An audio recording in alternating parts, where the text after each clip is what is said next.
Definisi jaringan otot. Jaringan otot merupakan jaringan yang bertanggung jawab terhadap hampir semua tipe gerakan tubuh.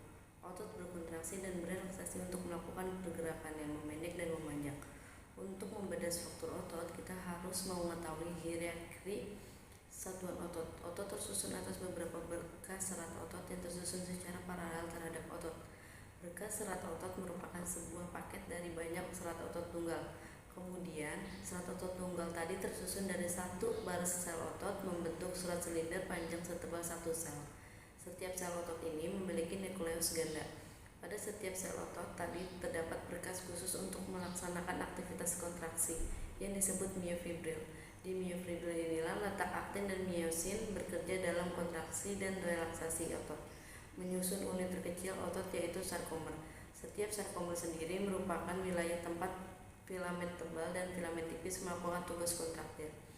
Organel unik sel otot.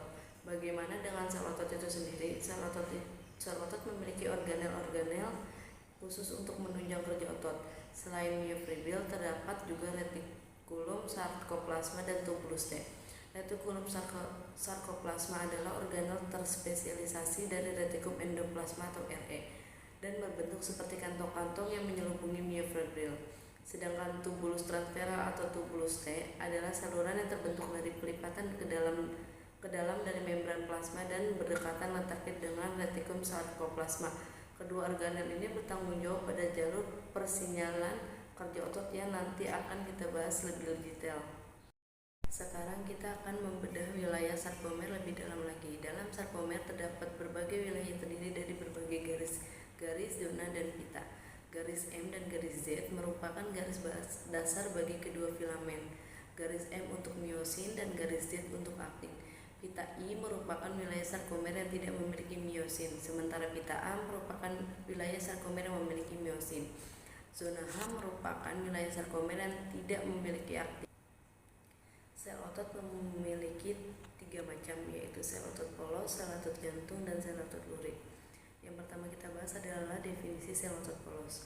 Sel otot adalah jaringan yang terdapat di dalam tubuh manusia, merupakan alat gerak aktif yang dapat menggerakkan tulang sehingga menyebabkan suatu individu atau organisme bisa bergerak. Jadi, otot menyebabkan pergerakan suatu organisme maupun pergerakan dari organ dalam organisme tersebut. Otot bekerja dengan berkontraksi dan berelaksasi. Pengertian otot polos ialah otot yang dikelompokkan atau digolongkan ke dalam kategori otot tak sadar atau juga rileks. Otot polos adalah otot yang jaringannya tersebut dibentuk oleh sel-sel otot dan juga bentuk otot polos itu seperti gelondong, yang mana pada kedua ujungnya meruncing dan juga bagian tengahnya tersebut menggelembung. Otot polos yaitu jaringan otot yang dibangun oleh sel otot dengan bentuk menyerupai gelondong dan ujung-ujungnya runcing disebut dengan otot polos. Alasannya tidak mempunyai garis-garis atau polos itu dikarenakan otot polos mempunyai serabut-serabut fibril. Otot polos bekerja secara tidak sadar dan terdapat di akses pencernaan, paru-paru, pembuluh darah, dan beberapa organ badan lainnya. Otot polos terdiri dari serabut-serabut yang jauh lebih kecil daripada serabut-serabut otot rangka. Biasanya diameternya 2-5 mikron dan hanya 50-200 mikron panjangnya. Berbeda dengan serabut otot rangka yang besarnya 20 kali diameter dan ribuan kali panjangnya.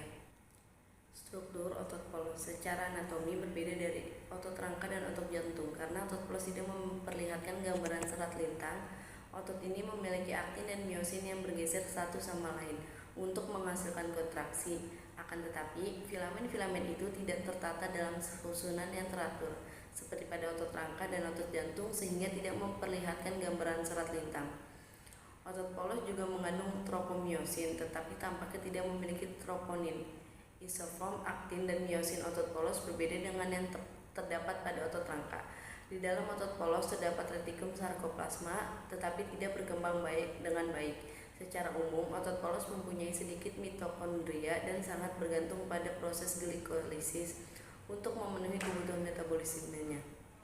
Proses kontraksi otot polos mengandung filamen aktif dan miosin yang akan saling berinteraksi satu sama lain. Selanjutnya, kontraksi diaktifkan lagi oleh ion kalsium dan adenosin trifosfat atau ATP. dan akan dipecah menjadi adenosine disfosfat atau ADP untuk memberikan energi bagi kontraksi. Otot polos tidak mengandung troponin yang dibutuhkan untuk pengaturan kontraksi otot rangka. Filamen myosin memiliki diameter 2 kali lebih besar daripada filamen aktin, dan filamen aktin lebih banyak, sekitar 15 kali lebih banyak dari filamen myosin. Oleh karena itu, kemungkinan terlihatnya filamen aktin dalam jumlah berlebihan pada suatu irisan otot polos pun meningkat, dan filamen myosin relatif jarang bila dibandingkan dengan filamen aktin. Otot polos pun dapat berkontraksi secara efektif lebih dari 2/3 panjang regangannya. Definisi otot lurik. Otot lurik atau disebut juga dengan otot rangka adalah sejenis otot yang menempel pada rangka tubuh dan digunakan untuk pergerakan. Sesuai namanya, otot ini memiliki tampilan lurik antara gelap aktin dan terang myosin dengan tampilannya yang selang-seling. Otot yang terdapat dalam rangka tubuh ini dapat digerakkan atas kehendak kita sehingga disebut dengan otot motorik. Otot lurik juga mampu bekerja dengan keras karena memiliki banyak inti sel. Namun otot ini juga membutuhkan istirahat setelah beraktivitas karena mudah lelah. Ciri-ciri otot lurik. Otot lurik memiliki ciri yang membedakan dengan otot lainnya. Adapun ciri-cirinya sebagai berikut. 1. Terdapat pada otot paha, otot betis, dan otot dada atau seluruh rangka tubuh manusia.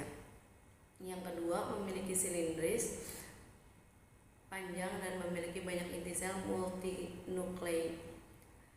Yang ketiga, mempunyai ribuan serabut yang membentuk jaringan otot yang tersusun rapi bergerak di bawah kesadaran atau volunteer. Yang keempat, dapat bekerja dengan keras dan cepat namun mudah lelah dan harus diistirahatkan secara berkala sehabis beraktivitas. Umumnya, otot rangka mempunyai diameter 50 mikron dan panjang hingga 2,5 cm, melekat pada rangka tubuh manusia atau pada hewan. Letak inti sel berada di tepi perifer, cepat dalam berkontraksi dan berkerut. Bagian-bagian otot lurik. Bagian-bagian otot rangka sebagai berikut. 1. Sarkolema. Sarkolema merupakan membran yang melapisi suatu sel otot yang berfungsi sebagai pelindung otot. 2. Sarkoplasma. Sarkoplasma merupakan cairan sel otot yang memiliki fungsi untuk tempat di mana myofibril dan myofilamen berada. Yang ketiga, myofibril. Myofibril merupakan sel-sel pada otot. Myofibril terbagi menjadi 2 macam, yaitu myofilamen homogen terdapat pada otot polos, myofilamen heterogen terdapat pada otot jantung atau otot kardia dan pada otot rangka atau otot lurik. Yang keempat, ada myofilamen. Myofilamen adalah benang-benang atau filamen halus yang berasal dari myofibril. Fungsi otot lurik. Selain dari cirinya dan bagiannya, otot ini juga memiliki fungsi yang menggerakkan rangka tubuh manusia dan hewan dan dapat bergerak leluasa sesuai dengan kehendaknya. Dengan begini, otot ini sangat membantu dalam bekerja secara keras dan tepat. Contoh otot lurik adalah otot lengan, otot betis, otot perut, dan otot paha. Cara kerja otot lurik. Otot ini bekerja dengan cara berkontraksi dan berelaksasi. Kontraksi yaitu cara melakukan gerakan yang memerlukan kekuatan dan kerja lebih ekstra, seperti saat menaikkan tangga atau berlari. Sedangkan relaksasi dilakukan saat selesai beraktivitas atau melakukan tugas berat dan melenturkan bagian tubuh, seperti yang biasa dilakukan dengan meregangkan tubuh. Dengan begitu, maka kita mencegah kram atau tekanan, sekaligus mengembalikan kekuatan setelah melakukan aktivitas yang berat. Semua gerakan tersebut dikendalikan oleh bagian otak yang mengatur cara pusat dan cara mengolah perintah manusia. Misalnya, merespon untuk berjalan atau berlari, kemudian meminta otot bagian tubuh yang dibutuhkan untuk bergerak mengikuti kemauan kita. Cara kerja yang dilakukan terjadi dalam keadaan sadar atau dikendalikan secara langsung oleh individu tersebut. Definisi otot jantung. Otot jantung atau miokardium merupakan jenis otot lurik yang berperan sebagai penyusun dinding jantung, terutama miokardium. Sel penyusun otot jantung disebut dengan kardiometu atau sel otot myokardioccetal dengan inti sel berjumlah 1-4, tapi yang berinti sel 3 atau 4 sangat jarang. Otot jantung disebut juga miokardium yang berasal dari kata myo artinya otot dan kardium artinya jantung. Pergerakan otot jantung di bawah kesadaran atau tidak dipengaruhi otak atau saraf pusat. Otot jantung berbentuk silindris dan ini merupakan gabungan dari otot polos dan otot lurik. Hal ini akibatnya adanya kesamaan seperti otot jantung mempunyai daerah gelap dan terang dengan banyak inti sel yang letaknya berada di tengah seperti otot lurik, sedangkan persamaannya dengan otot polos yaitu sifatnya yang bergerak secara involunter. Mekanisme kerja otot secara involunter artinya otot jantung bekerja terus-menerus tanpa istirahat, sebab mempunyai mitokondria, mioglobin dan suplai darah ke seluruh tubuh, sehingga memungkinkan terjadinya metabolisme aerobik secara terus-menerus dan adanya suplai oksigen dan nutrisi. Otot jantung membuat darah terus mengalir dan manusia tetap hidup. Apabila kerjanya berhenti maka akan menyebabkan kematian. Ciri-ciri otot jantung yaitu diantaranya: 1. Bentuk otot jantung silindris memanjang. Yang kedua, bentuk bekerja secara involunter atau terus-menerus tanpa lelah. Yang ketiga, letak inti sel berada di tengah. Dan yang keempat, merupakan otot tak sadar otonom yang bekerja di luar kesadaran tanpa pengaruh otak dan syaraf. Yang kelima, serabut otot jantung berupa sarkolema yang tersusun dari myofibril yang terlihat berdampingan. Yang keenam, jumlah serabut jantung sekitar 1.500 filamen dengan panjang 50-100 meter cm dan diameter 14 cm. Serabut otot jantung bercabang namun menyatu.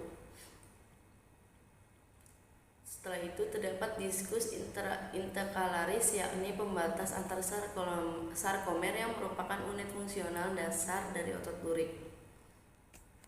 Fungsi otot jantung. Fungsi atau peran otot jantung miokardium pada manusia antara lain sebagai penunjang kerja jantung, membantu memompa darah ke seluruh bagian tubuh, membantu proses pemompaan ventrikel atau bilik jantung, membantu sel di sekitarnya untuk berkontraksi sebagai peremas darah, sehingga saat berkontraksi darah dapat keluar dari jantung dan saat berrelaksasi dapat mengambil darah. Dan yang terakhir, untuk membersihkan hasil metabolisme tubuh yakni karbon dioksida CO2. Struktur otot jantung. Berikut ini struktur anatomi otot jantung, diantaranya 1. Perikardium parietal. Ini merupakan bagian kantung yang tak dapat menempel pada jantung atau terletak di bagian luar.